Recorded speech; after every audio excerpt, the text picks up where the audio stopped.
Assalamualaikum warahmatullahi wabarakatuh. Jadi pada kesempatan kali ini saya Abdillah Fitrah dari kelas 11 Farmasi pada mata pelajaran KIKWU tentang kewirausahaan dengan tugas untuk mewawancara pelaku wirausaha. Di sini bersama dengan seorang pelaku wirausaha dengan usaha apa ini Bu namanya? Sambal dadakan. Sambal dadakan, baiklah. Ibu namanya siapa Bu kalau boleh tahu Bu? Ibu Ida. Ibu Ida.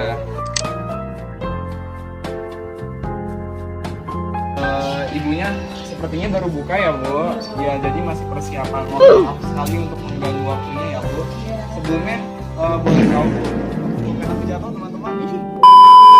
Sebagai pelaku dari usaha sambal dadakan. Pertanyaan yang pertama, apa sih yang memotivasi Ibu untuk memulai usaha ini? Karena kebutuhan. Karena kebutuhan. Baik. Sebelumnya kenapa Ibu memilih usaha yang ini, kenapa tidak yang lain gitu? Karena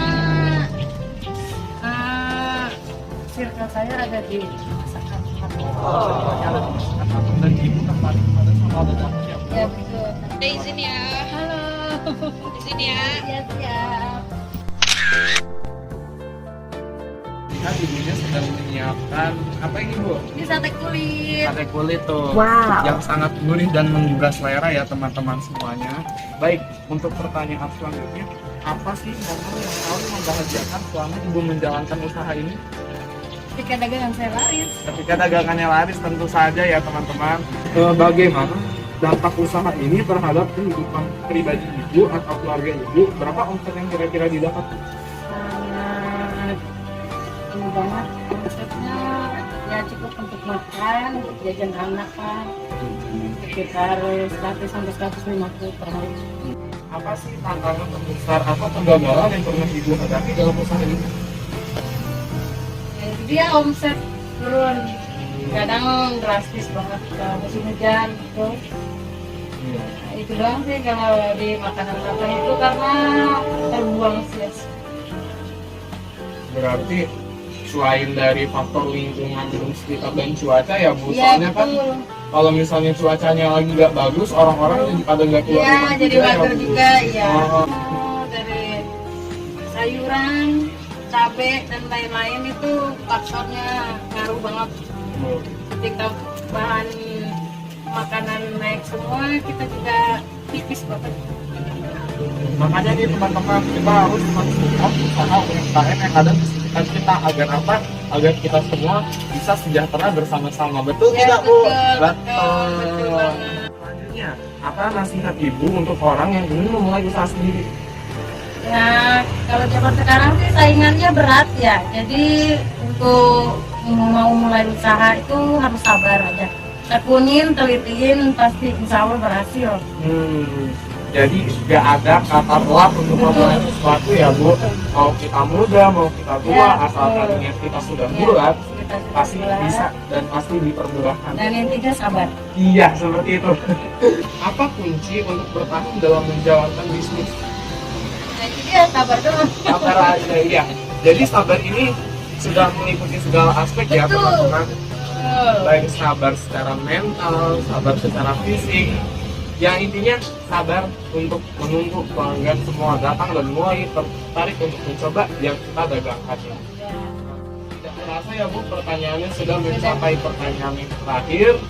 Dan apabila saya ada salah kata dan saya salah perbuatan, saya mohon maaf yang sebesar-besarnya ya Bu. Terima kasih banyak karena sudah mau menjadi narasumber saya pada kesempatan kali ini. Baiklah teman-teman semuanya, kurang lebihnya mohon maaf. Kita akan bersama-sama ya Bu. 1, 2, 3. Wassalamualaikum warahmatullahi wabarakatuh. Waalaikumsalam warahmatullahi wabarakatuh.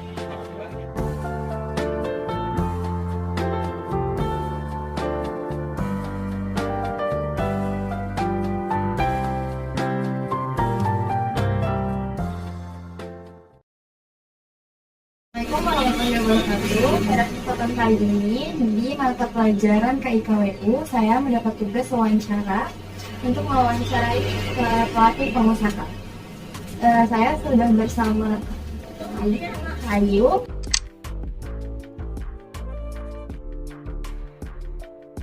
sebagai pelaku pengusaha ketoprak.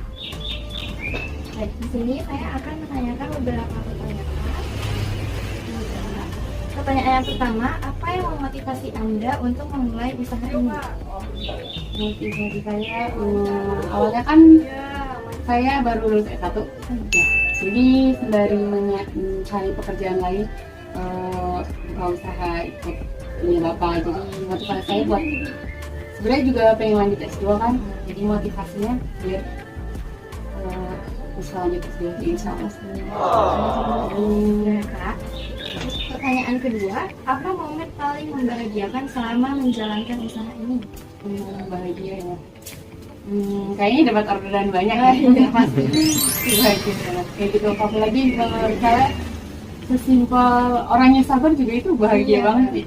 Karena kan kita dapat customer yang agak nggak sabaran gitu kan gitu udah bikin bahagia banget. Ya, makanya jadi kalau pesan sabar ada dia Yang lain ini juga enak. Yang ketiga, bagaimana dampak usaha ini terhadap kehidupan pribadi atau keluarga Kak Ayu dan berapa omset yang didapat? Dampaknya mungkin karena ini termasuknya jalan gak rame-rame banget ya, ini kayak omsetnya nggak sebulan sih, mungkin sehari bisa 100-200 ya. Itu kalau lagi sepi-sepinya, yang mungkin kalau rame bisa lebih dari itu. Kadang itu kan kita nyediain 20 piring jangan 2 kali kunci gitu, dan satu piring kita patok harga 15.000. Jadi buat mempengaruhi dalam hidup ya, hidupnya lumayan sih, lumayan lah untuk memenuhi kebutuhan saya. Lalu apa tantangan terbesar atau kegagalan yang pernah Kak Ayu alami dalam usaha? Sebesar kemarin kayak habis lebaran kan kita kan ada jual pesanan lontong gitu, itu sempat gagal, mungkin kayak 2 kali bikin lontong gitu guys. Sedangkan kita sekali bikin lontong itu bisa 10 liter ya, banyak 10 liter, jadi kayak 2 tungku gitu. Jadi ada cuman dan 4 liter itu isinya 32.